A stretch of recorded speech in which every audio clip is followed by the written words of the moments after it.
ಜನತಾ ಸಮಾವೇಶ ಬಹುಶಃ ಇಡೀ ರಾಜ್ಯಕ್ಕೆ ಒಂದು ದೊಡ್ಡ ಸಂದೇಶವನ್ನ ತಂದುಕೊಟ್ಟಿದೆ. ಅದಾದ ನಂತರ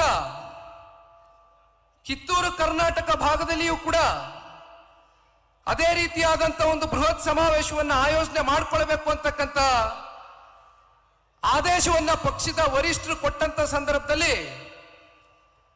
ಬಹುಶಃ ಬಹಳ ಜನ ಅಂದ್ಕೊಂಡಿರ್ತಾರೆ, ಕಿತ್ತೂರು ಕರ್ನಾಟಕ ಭಾಗದಲ್ಲಿ ಜನತಾದಳ ಪಕ್ಷ ಎಲ್ಲಿದೆ ಅಂತ. ಆದರೆ ಕಿತ್ತೂರು ಕರ್ನಾಟಕ ಭಾಗದಲ್ಲಿ ಜನತಾದಳ ಪಕ್ಷ ಅತ್ಯಂತ ಸುಭದ್ರವಾಗಿದೆ, ಗಟ್ಟಿಯಾಗಿ ನೆಲೆ ಊರಿದೆ ಅಂತಕ್ಕಂಥ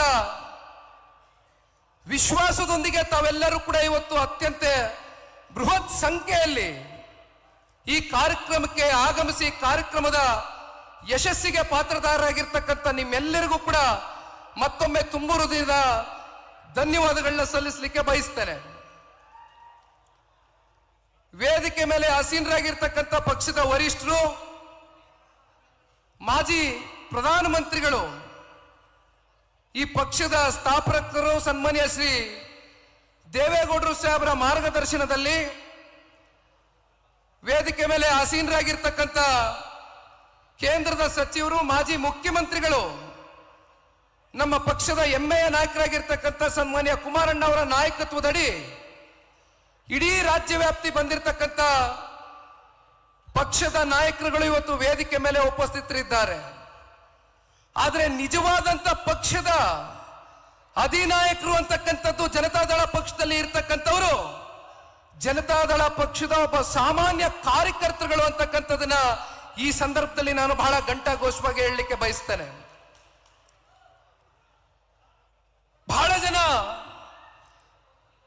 ರಾಜಕೀಯವಾಗಿ ಜನತಾದಳ ಪಕ್ಷವನ್ನ ವಿರೋಧಿಸಬೇಕು ಅಂತಕ್ಕಂಥ ದೃಷ್ಟಿಯಿಂದ, ರಾಜಕೀಯವಾಗಿ ನಮ್ಮನ್ನ ಟೀಕಿಸಬೇಕು ಅಂತಕ್ಕಂಥ ಹಿನ್ನೆಲೆಯಲ್ಲಿ ಜನತಾದಳ ಪಕ್ಷ ಕೇವಲ ಹಳೆ ಮೈಸೂರು ಪ್ರಾಂತ್ಯಕ್ಕೆ ಸೀಮಿತವಾಗಿರ್ತಕ್ಕಂಥ ಪಕ್ಷ, ಜನತಾದಳ ಪಕ್ಷ ಕೇವಲ ಒಂದು ಜಾತಿಗೆ ಸೀಮಿತವಾಗಿರ್ತಕ್ಕಂಥ ಪಕ್ಷ ಅಂತ ಸುಳ್ಳು ಅಪಪ್ರಚಾರವನ್ನ ಮಾಡ್ತಾ ಇರ್ತಕ್ಕಂಥದ್ದನ್ನ ನಾವು ಹಲವಾರು ವರ್ಷಗಳಿಂದ ನೋಡ್ತಾ ಇದ್ದೇವೆ. ಆದ್ರೆ ಇವತ್ತು ವೇದಿಕೆ ಮೇಲೆ ಬಿಜಾಪುರ ಜಿಲ್ಲೆಯ ಶಾಸಕರು ರಾಜುಗೌಡರು ಕೂಡ ಈಗ ತಾನೇ ಮಾತನಾಡಿದ್ದಾರೆ. ಬಸವನ ಬಾಗೇವಾಡಿಯ ಮುಂಬರ್ತಕ್ಕಂಥ ದಿನಗಳಲ್ಲಿ ಶಾಸಕರಾಗ್ತಕ್ಕಂಥ ಅಪ್ಪುಗೌಡರು ಮಾತನಾಡಿದ್ದಾರೆ. ಜೊತೆಯಲ್ಲಿ ಇಂಡಿಯಾ ಅತ್ಯಂತ ಸಾಮಾನ್ಯರಲ್ಲಿ ಒಬ್ಬರಾಗಿ ಬಹುಶಃ ಅವರು ಮಾತಾಡಬೇಕಾದ್ರೆ ಅವರ ಮಾತಿನಲ್ಲಿ ಇದ್ದಂತ ಆ ನೋವನ್ನ, ಅವರ ಭಾವನೆಗಳನ್ನ ಅವರು ವೇದಿಕೆ ಮೂಲಕ ಏನು ಹಂಚ್ಕೊಂಡ್ರು. ಒಂದು ನಾನು ಬಿ ಡಿ ಪಾಟೀಲ್ರಿಗೆ ಈ ಸಂದರ್ಭದಲ್ಲಿ ಪಕ್ಷದ ಕಾರ್ಯಕರ್ತನಾಗಿ ಪಕ್ಷದ ವರಿಷ್ಠರ ಮುಂದೆ ತಿಳಿಸ್ಲಿಕ್ಕೆ ಬಯಸ್ತೇನೆ. ಬಿ ಡಿ ಪಾಟೀಲ್ರು ಆರ್ಥಿಕವಾಗಿ ಸದೃಢರು ಇಲ್ಲದೆ ಇರಬಹುದು, ಆದರೆ ಅವರಲ್ಲಿ ಇರ್ತಕ್ಕಂಥ ಹೃದಯ ಶ್ರೀಮಂತಿಕೆ ಬಹುಶಃ ಮುಂದೊಂದು ದಿನ 2 ಚುನಾವಣೆಗಳಲ್ಲಿ ಸನ್ಮಾನ್ಯ ಕುಮಾರಣ್ಣ ಅವರು ಹಾಗೂ ಸನ್ಮಾನ್ಯ ದೇವೇಗೌಡರು ಸಾಹೇಬರು ಪಕ್ಷದಿಂದ ಅವ್ರಿಗೆ ಇಂಡಿ ವಿಧಾನಸಭಾ ಕ್ಷೇತ್ರದಿಂದ ಸ್ಪರ್ಧೆ ಮಾಡತಕ್ಕಂಥ ಒಂದು ಅವಕಾಶವನ್ನೇ ಏನು ಕೊಟ್ಟಿದ್ರು. ಅತ್ಯಂತ ಅಲ್ಪ ಮತದಿಂದ ಅವರು ಪರಾರ್ಜಿತಗೊಂಡಿದ್ರು ಕೂಡ ಬಹುಶಃ ಅವರು ಅತ್ಯಂತ ಜನಪ್ರಿಯತೆ ಮತ್ತೆ ಜನಾನುರಾಗಿಗಳಾಗಿ ಇಂಡಿ ವಿಧಾನಸಭಾ ಕ್ಷೇತ್ರದಲ್ಲಿ ಇವತ್ತಿಗೂ ಕೂಡ ಹೋರಾಟದ ಕಿಚ್ಚಿಂದ ಬಿಡದೆ ಓಡ್ತಾ ಇರ್ತಕ್ಕಂಥದ್ದು ನೋಡಿದ್ರೆ 100ಕ್ಕೆ 100 ಇಂಡಿ ಭಾಗದಿಂದ ಬಂದಿರತಕ್ಕಂಥ ಎಲ್ಲ ತಂದೆ ತಾಯಂದಿರುಗಳು, ಯುವಕ ಮಿತ್ರರು ಮುಂದೊಂದು ದಿನ ಬಿ ಡಿ ಪಾಟೀಲ್ರನ್ನ ಶಾಸಕರಾಗಿ ಮಾಡ್ತೀರಾ ಅಂತಕ್ಕಂಥ ಸಂಪೂರ್ಣ ಆತ್ಮವಿಶ್ವಾಸ ಈ ಪಕ್ಷದ ಒಬ್ಬ ಯುವ ಕಾರ್ಯಕರ್ತನಾಗಿ ನನ್ನಲ್ಲಿದೆ. ಪಾಪ ಕೇಳ್ತೀರಾ, ಜನತಾದಳ ಪಕ್ಷ ಒಂದು ಜಾತಿಗೆ ಸೀಮಿತ ಅಂತ. ಬಿ ಡಿ ಪಾಟೀಲ್ರು ಒಬ್ಬ ಕುರುಬ ಸಮುದಾಯದಿಂದ ಬಂತಕ್ಕಂಥ ಒಬ್ಬ ವ್ಯಕ್ತಿ. ಜನತಾದಳ ಪಕ್ಷ ಯಾವತ್ತಿಗೂ ಕೂಡ ಒಂದು ಜಾತಿಗೋ ಧರ್ಮಕ್ಕೋ ಸಮುದಾಯಕ್ಕೋ ಸೀಮಿತವಾಗಿ ಈ ಪಕ್ಷ 25 ವರ್ಷ ಈ ರಾಜ್ಯದಲ್ಲಿ ಪೂರೈಕೆಯನ್ನ ಮಾಡಿಲ್ಲ. ಹಾಗಾಗಿ ಬಿ ಡಿ ಪಾಟೀಲ್ರು ಇವತ್ತು ಒಂದು ಸಣ್ಣ ಉದಾಹರಣೆ ನಮ್ಮ ಕಣ್ಮುಂದೆ ಇದ್ದಾರೆ. ನಾಗ್ಠಣ ವಿಧಾನಸಭಾ ಕ್ಷೇತ್ರದ ನಿಕಟಪೂರ್ವ ಶಾಸಕರು ದೇವಾನಂದ್ ಚೌಹಾಣ್ಜಿರವರು ಮತ್ತೆ ಅವರ ಧರ್ಮಪತ್ನಿ ಸುನೀತಮ್ಮ ಅವರು ಕೂಡ ಇಲ್ಲೇ ಎಲ್ಲೋ ಬಹುಶಃ ಇಲ್ಲೇ ಕೂತಿದ್ದಾರೆ ವೇದಿಕೆ ಮೇಲೆ. ಬಹುಶಃ ಇವತ್ತಿನ ಈ ಒಂದು ಸಮಾವೇಶ ಪ್ರಾರಂಭ ಆದಾಗ ಒಂದು ಕಿರುಚಿತ್ರವನ್ನ ನಾವು ನೋಡ್ತಾ ಇದ್ವು. ಅದರಲ್ಲಿ ಸನ್ಮಾನ್ಯ ದೇವೇಗೌಡರು ಸಾಹೇಬರು ಯಾವ ರೀತಿ ಅವರ ಹೋರಾಟದ ಬದುಕನ್ನ ಸಂಪೂರ್ಣವಾಗಿ ಜನರಿಗೋಸ್ಕರ ಮುಡಿಪಿಟ್ರು ಅಂತಕ್ಕಂಥದನ್ನ 1982, 83, 85, 89 ಇವೆಲ್ಲವೂ ಕೂಡ ಕಿರುಚಿತ್ರಗಳಲ್ಲಿ ಪ್ರದರ್ಶನ ಆಗ್ತಾ ಇದ್ದದನ್ನ ನಾವು ನೋಡ್ತಾ ಇದ್ವಿ. ಬಿಜಾಪುರ ಜಿಲ್ಲೆ ಮತ್ತೆ ಬಾಗಲಕೋಟೆ ಜಿಲ್ಲೆಯಲ್ಲಿ ಆಧುನಿಕ ಭಗೀರಥ ಅಂತಕ್ಕಂಥದ್ದು ಅನ್ನಿಸ್ಕೊಂಡಿದ್ರೆ ಯಾರಾದ್ರೂ ಅದು ಪುಣ್ಯಾತ್ಮ ಸನ್ಮಾನ್ಯ ದೇವೇಗೌಡರು ಸಾಹೇಬರು ಇವತ್ತೇನಿಲ್ಲಿ ಕೂತಿದ್ದಾರೆ ಈ ವೇದಿಕೆಯಲ್ಲಿ. ನಾನಿವತ್ತು ಒಂದು ಮಾತನ್ನ ತಿಳಿಸ್ಲಿಕ್ಕೆ ಬಯಸ್ತೇನೆ, ಒಂದು 2-3 ಅಂಶಗಳನ್ನ ಪ್ರಸ್ತಾವನೆಯನ್ನ ಮಾಡ್ಲಿಕ್ಕೆ ಬಯಸ್ತೇನೆ. 1983ರಲ್ಲಿ ಮೊದಲನೇ ಬಾರಿ ಸನ್ಮಾನ್ಯ ದೇವೇಗೌಡರು ಸಾಹೇಬರು ನೀರಾವರಿ ಸಚಿವರಾಗಿ ಕೆಲಸವನ್ನ ಏನೋ ಕೈಗೆ ಎತ್ಕೊಂಡ್ರು. ಬಹುಶಃ ಅವತ್ತಿನ ಸಂದರ್ಭದಲ್ಲಿ ಗುತ್ತಿಗೆದಾರರು ಮತ್ತೆ ಅಧಿಕಾರಿಗಳ ಮಧ್ಯೆ ಸಾಕಷ್ಟು ವಿವಾದಗಳಿತ್ತು. ಆ ವಿವಾದಗಳು ಬಹಳ ಕಾಲದಿಂದ ನಿರಂತರವಾಗಿ ನಡ್ಕೊಂಡ್ ಬರ್ತಾ ಇತ್ತು. ಆದ್ರೆ ಆ ವಿವಾದಕ್ಕೆ ಅಂತಿಮ ತೆರೆಯನ್ನ ಎಳೆದು ಒಂದು ಸೆಟಲ್ಮೆಂಟ್ ಫಾರ್ಮುಲಾ ಅಂತಕ್ಕಂಥದನ್ನ ಜಾರಿ ಮಾಡ್ತಾರೆ.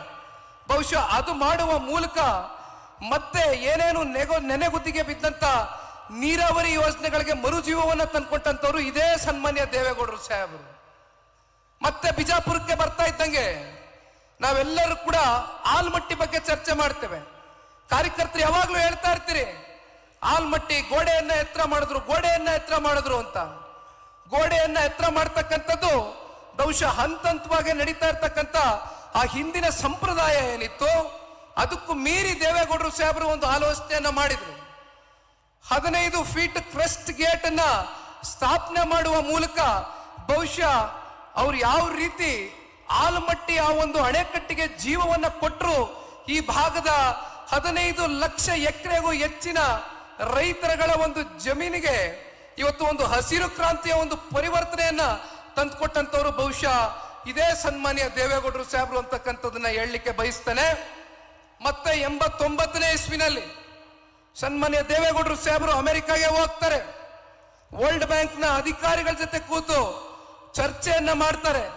ಯಾವ್ಯಾವ ನಮ್ಮ ರಾಜ್ಯದಲ್ಲಿ ನೆನೆಗುದಿಗೆ ಬಿದ್ದಿರ್ತಕ್ಕಂಥ ನೀರಾವರಿ ಯೋಜನೆಗಳಿದೆ, ವರ್ಲ್ಡ್ ಬ್ಯಾಂಕ್ನ ಅಧಿಕಾರಿಗಳ ಜೊತೆ ಕೂತು ಚರ್ಚೆಯನ್ನ ಮಾಡಿ $325 ಮಿಲಿಯನ್ ಅಂದ್ರೆ ಬಹುಶಃ ಅಂದಿಗೆ ಸಾವಿರಾರು ಕೋಟಿ ರೂಪಾಯಿಯಷ್ಟು ಅವತ್ತು ಅನುದಾನವನ್ನು ಸನ್ಮಾನ್ಯ ದೇವೇಗೌಡರು ಸಾಹೇಬರು ತಗೊಂಡು ಬರ್ತಕ್ಕಂಥದಕ್ಕೆ ಕಾರಣಕರ್ತರಾಗ್ತಾರೆ. ಈ ರೀತಿ ಅನೇಕ ಕಾಮಗಾರಿಗಳು ಬಹುಶಃ ಅವರು ಮಾಡಿರ್ತಕ್ಕಂಥದ್ನ ಇವತ್ತು ಬಹುಶಃ ಮಾತನಾಡ್ತಕ್ಕಂಥದಕ್ಕೆ ಪದಗಳಲ್ಲಿ ಇವತ್ತು ಅದನ್ನ ವರ್ಣಿಸ್ಲಿಕ್ಕಾಗೋದಿಲ್ಲ. ಅನೇಕ ವಿಚಾರಗಳಿದೆ. ಮತ್ತೊಂದು ಕಡೆ ಕಾಂಗ್ರೆಸ್ನವ್ರು ಏನಪ್ಪ ಮಾಡ್ತಾರೆ ಅಂದ್ರೆ, ಇದೇ 2013ರಲ್ಲಿ ವಿಧಾನಸಭೆಯ ಸಾರ್ವತ್ರಿಕ ಚುನಾವಣೆ ಬರುತ್ತೆ. ಆಗ ಬರ್ತಾರೆ, ಕಾಂಗ್ರೆಸ್ನ ನಡೆ ಕೃಷ್ಣ ಕಡೆಗೆ ಅಂತ ಹೇಳ್ತಾರೆ. ಎಲ್ಲರಿಗೂ ಬಹುಶಃ ಜ್ಞಾಪಕ ಇರಬೇಕು, ಕಾಂಗ್ರೆಸ್ನ ನಡಿಗೆ ಕೃಷ್ಣ ಕಡೆಗೆ ಅಂತ ಹೇಳಿ ಪಾದಯಾತ್ರೆ ಮಾಡಿದವರು, ಆಣೆ ಪ್ರಮಾಣ ಮಾಡಿದವರು, ವರ್ಷಕ್ಕೆ 10,000 ಕೋಟಿ, 5 ವರ್ಷಕ್ಕೆ 50,000 ಕೋಟಿಯನ್ನ ಇಡ್ತೇವೆ ಅಂತಕ್ಕಂಥದ್ದನ್ನ ಹೇಳಿದವರು. ಮತ್ತೇನಾಗುತ್ತೆ, UKP 3ನೇ ಹಂತ 17,000 ಕೋಟಿ ಅವತ್ತು ಸಂಪೂರ್ಣಗೊಳಿಸಬಹುದಾಗಿತ್ತು, 17,000 ಕೋಟಿ ರೂಪಾಯಿ ವೆಚ್ಚದಲ್ಲಿ UKP 3ನೇ ಹಂತ. ಆದ್ರೆ ಸುಳ್ಳು ಭರವಸೆಗಳನ್ನ ಕೊಟ್ಟು ಬಂದಂತ ಕಾಂಗ್ರೆಸ್ನವರು ಸಂಪೂರ್ಣ ಬಹುಮತದಿಂದ ಸರ್ಕಾರವನ್ನ ಮಾಡ್ತಾರೆ, ಆಡಳಿತವನ್ನ ಮಾಡ್ತಾರೆ. ಆದ್ರೆ ಕೊಟ್ಟಂತ ಭರವಸೆಯಲ್ಲಿ ಕನಿಷ್ಠ ಪಕ್ಷ ಅರ್ಧನಾದ್ರೂ ಭರವಸೆಯನ್ನ ಈಡೇರಿಸ್ತಕ್ಕಂಥದ್ರಲ್ಲಿ ಸಂಪೂರ್ಣವಾಗಿ ವಿಫಲರಾಗ್ತಾರೆ ಕಾಂಗ್ರೆಸ್ನವರು.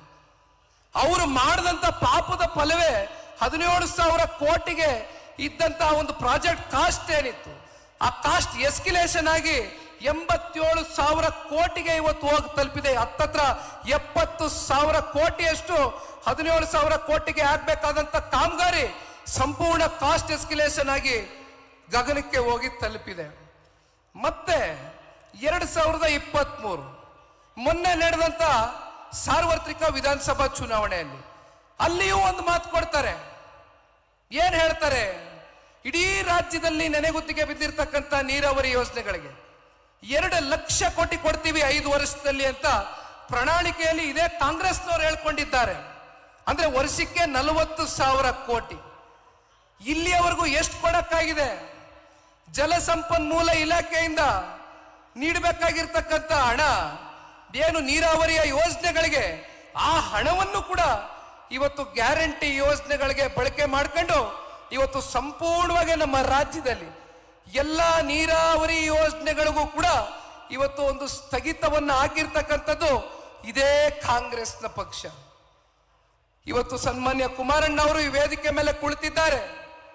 ಕುಮಾರಣ್ಣ ಅವರು ಈ ರಾಜ್ಯದ ಮುಖ್ಯಮಂತ್ರಿಗಳಾದಾಗ ಒಂದು ಸುವರ್ಣ ಯುಗ ಕರ್ನಾಟಕ ರಾಜ್ಯ ನೋಡಿದಂಥ ದಿನಗಳು. ಬಹುಶಃ ಇವತ್ತು ನಾವು ನೀವು ಅನೇಕ ಬಾರಿ ಚರ್ಚೆ ಮಾಡ್ತಾ ಇರ್ತೇವೆ. 2 ಬಾರಿ ರೈತರ ಸಾಲ ಮನ್ನಾ ಮಾಡಿದ್ದಾರೆ. ಜೊತೆಯಲ್ಲಿ ಗ್ರಾಮ ವಾಸ್ತವ್ಯ ಅಂತಕ್ಕಂಥ ಯೋಜನೆಗಳು, ಭಾಗ್ಯಲಕ್ಷ್ಮಿ ಯೋಜನೆ ಇರ್ಬೋದು, ಸೈಕಲ್ ವಿತರಣೆ ಕಾರ್ಯಕ್ರಮಗಳಿರ್ಬೋದು, ಸಾರಾಯಿ ಲಾಟ್ರಿಯನ್ನ ನಿಷೇಧ ಮಾಡಿದಂಥದ್ದು ಇರ್ಬೋದು. ಈ ರೀತಿ ಹಲವಾರು ಕಾರ್ಯಕ್ರಮಗಳನ್ನ ಅತ್ಯಂತ ಅಲ್ಪ ಅವಧಿಯಲ್ಲಿ ಕೊಟ್ಟಂಥದ್ದು ಸನ್ಮಾನ್ಯ ಕುಮಾರಣ್ಣ ಅವರು. ಪಾಪ ಬಹಳ ಜನ ನಮ್ಮನ್ನ ಹೀಯಾಳಿಸ್ತಾ ಇರ್ತಾರೆ. ಜನತಾದಳ ಪಕ್ಷ ಸಂಪೂರ್ಣ ಬಹುಮತದಿಂದ ಈ ರಾಜ್ಯದಲ್ಲಿ ಸರ್ಕಾರವನ್ನು ಸ್ಥಾಪನೆ ಮಾಡಕ್ ಆಗೋದಿಲ್ಲ ಅಂತ ವಿರೋಧಿಗಳಿಗೆ ಇವತ್ತು ಈ ವೇದಿಕೆ ಮೂಲಕ ನಾನು ಒಂದು ಮಾತನ್ನ ತಿಳಿಸ್ಲಿಕ್ಕೆ ಬಯಸ್ತೇನೆ. ಯುದ್ಧದಲ್ಲಿ ಸೈನಿಕರು ಎಷ್ಟು ದೊಡ್ಡ ಗಾತ್ರದಲ್ಲಿ ಇದ್ದಾರೆ ಅಂತಕ್ಕಂಥದ್ದು ಮುಖ್ಯ ಅಲ್ಲ. ಸೈನ್ಯಾಧಿಪತಿಗೆ ಇರ್ತಕ್ಕಂಥ ಧೈರ್ಯ ಎಂತದ್ದು ಅಂತಕ್ಕಂಥದ್ದು ಮುಖ್ಯ. ನಮ್ಮ ಸೈನ್ಯಾಧಿಪತಿಗೆ ಇರ್ತಕ್ಕಂಥ ಧೈರ್ಯ ಮತ್ತೆ ಆ ದಾರಿ ಬಹುಶಃ ಮುಂದೊಂದು ದಿನ ಜನತಾದಳ ಪಕ್ಷವನ್ನ, ಜನತಾ ಸರ್ಕಾರ ಮತ್ತೆ NDA ಮಿತ್ರಕೂಟದ ಸರ್ಕಾರವನ್ನ ಮುಂದೊಂದು ದಿನ ನಾವೆಲ್ಲರೂ ಕೂಡ ಕಾಣ್ತೇವೆ. ಕುಮಾರಣ್ಣ ಅವರು ನಾಯಕರಷ್ಟೇ ಅಲ್ಲ, is just not a leader, is the total majority ಅಂತಕ್ಕಂಥದ್ದು ಮುಂಬರ್ತಕ್ಕಂಥ ದಿನಗಳಲ್ಲಿ ಬಹುಶಃ ಸಾಬೀತು ಮಾಡ್ತಕ್ಕಂಥ ದಿನ ಬಹಳ ದೂರ ಇಲ್ಲ ಅಂತಕ್ಕಂಥದನ್ನ ಈ ಸಂದರ್ಭದಲ್ಲಿ ನಾನು ಬಹಳ ಗಟ್ಟಿಯಾಗಿ ಕಾರ್ಯಕರ್ತನಾಗಿ ನಂಬಿದ್ದೇನೆ. ಬಹಳ ಜನ ಮಾಧ್ಯಮದ ಸ್ನೇಹಿತರು ಬೆಳಗ್ಗೆಯೂ ಕೂಡ ನನಗೆ ಪ್ರಶ್ನೆ ಮಾಡ್ತಾ ಇದ್ರು, ಸರ್ 3 ವರ್ಷ ಆಯ್ತು, ಯಾವಾಗ ಬೀದಿಗಿಳಿತೀರಿ, ಯಾವಾಗ ಹೋರಾಟ ಮಾಡ್ತೀರಿ, ಯಾವಾಗ ಕೈಗೆ ಎತ್ಕತ್ತೀರಿ? ಎಲ್ಲರೂ ಕೂಡ ಬೇಸತ್ತಿದ್ದಾರೆ, ನಿಮ್ಮ ಪಕ್ಷ ಯಾವಾಗ ಬೀದಿಗಿಳಿತೀರಿ ಅಂತ. ನಾವು ಒಂದು ಸ್ವಲ್ಪ ಸಮಯ ಕೊಡೋಣ ಅಂತ ಕಾಯ್ತಾ ಇದ್ವಿ. ಪಕ್ಷ ಸಂಘಟನೆ ದೃಷ್ಟಿಯಿಂದ ರಾಜ್ಯ ಪ್ರವಾಸ ಹೆಚ್ಚು ಕಮ್ಮಿ ಮುಕ್ತಾಯ ಆಗ್ತಾ ಬಂದಿದೆ. ಮುಂದಿನ ತಿಂಗಳಿಂದ ಸನ್ಮಾನ್ಯ ದೇವೇಗೌಡರು ಸಾಹೇಬರ ಮಾರ್ಗದರ್ಶನವಿದೆ. ಸನ್ಮಾನ್ಯ ಕುಮಾರಣ್ಣ ಅವರ ನಾಯಕತ್ವದಡಿ ಪಕ್ಷ ಇನ್ನು 2 ವರ್ಷಗಳ ಕಾಲ ನಿರಂತರವಾಗಿ ಬೀದಿಗೆ ಇಳಿದು ಹೋರಾಟವನ್ನ ಮಾಡ್ತಕ್ಕಂಥ ಶಪಥವನ್ನ, ಪ್ರತಿಜ್ಞೆಯನ್ನ ಇವತ್ತು ನಮ್ಮ ಬಿಜಾಪುರ ಜಿಲ್ಲೆಯ ಈ ಒಂದು ಸಮಾವೇಶದ ಮೂಲಕ ಈ ಪಕ್ಷದ ಒಬ್ಬ ಯುವ ಕಾರ್ಯಕರ್ತನಾಗಿ ಬಹಳ ಗಟ್ಟಿಯಾಗಿ ನಿಮಗೆ ತಿಳಿಸ್ಲಿಕ್ಕೆ ಬಯಸ್ತಾ ಇದ್ದೇನೆ. ಬಹುಶಃ ಈಗಾಗಲೇ ಸಮಯ ಸಾಕಷ್ಟು ಮೀರೋಗಿದೆ. ಇನ್ನೂ ಮಾತನಾಡ್ತಕ್ಕಂಥದಕ್ಕೆ ಹಲವಾರು ವಿಚಾರಗಳಿದೆ. ಆದರೆ ತಾವೆಲ್ಲರೂ ಕೂಡ ಬಹಳ ದೂರದಿಂದ ಬಂದಿದ್ದೀರಿ. ಮತ್ತೆ ತಾವೆಲ್ಲರೂ 70 ಕಿಲೋಮೀಟರ್, 90 ಕಿಲೋಮೀಟರ್, 100 ಕಿಲೋಮೀಟರ್ ದೂರದಿಂದ ಹಳ್ಳಿಗಳಿಂದ ಬಂದಿರತಕ್ಕಂಥ ತಾಯಂದಿಗಳು ಜಾಸ್ತಿ ಜನ ಇದ್ದಾರೆ, ಹಿರಿಯಕರು ತುಂಬಾ ಜನ ಇದ್ದಾರೆ. ಯುವಕರೇನೋ 1-2 ಗಂಟೆ ತಡೆ ಆದ್ರೂ ಕೂಡ ಮನೆಗೆ ಹೋಗ್ತೀರಿ. ಆದ್ರೆ ಎಲ್ಲೂ ಕೂಡ ನಿಮಗೆ ವ್ಯತ್ಯಾಸ ಆಗ್ಬಾರ್ದು.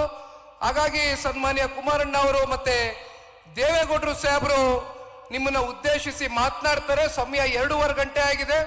ಇನ್ನೊಂದು ಮುಕ್ಕಾಲು ಗಂಟೆ ದಯಮಾಡಿ ಯಾವ ರೀತಿ ತಾವೆಲ್ಲರೂ ಶಾಂತಿಯುತವಾಗಿ ಪ್ರೀತಿ, ಗೌರವ, ಅಭಿಮಾನದಿಂದ ಕೂತಿದ್ದೀರಿ, ಇದೇ ರೀತಿ ಎಲ್ಲರೂ ಕೂಡ ಕೂತು ಸನ್ಮಾನ್ಯ ಕುಮಾರಣ್ಣ ಅವರು ಮತ್ತೆ ಮಾನ್ಯ ದೇವೇಗೌಡರು ಸಾಹೇಬರು ಮಾತನಾಡ್ತಕ್ಕಂಥ ವಿಚಾರಗಳನ್ನ ಸೂಕ್ಷ್ಮವಾಗಿ ಗಮನಿಸಬೇಕು ಅಂತಕ್ಕಂಥದ್ದು ಈ ಸಂದರ್ಭದಲ್ಲಿ ಪಕ್ಷದ ಕಾರ್ಯಕರ್ತರಾಗಿ ನಿಮ್ಮೆಲ್ಲರಿಗೂ ಕೂಡ ವಂದಿಸಿ ನನ್ನ 2 ಮಾತನ್ನು ಮುಗಿಸ್ತೇನೆ. ಜೈ ಹಿಂದ್, ಜೈ ಕರ್ನಾಟಕ ಮಾತೆ, ಜೈ JDS. ಧನ್ಯವಾದ. ನಲ್ಮೆಯ ವಂದನೆಗಳು, ಅದ್ಭುತವಾದ ನುಡಿಗಳಿಗೆ ನಿಖಿಲ್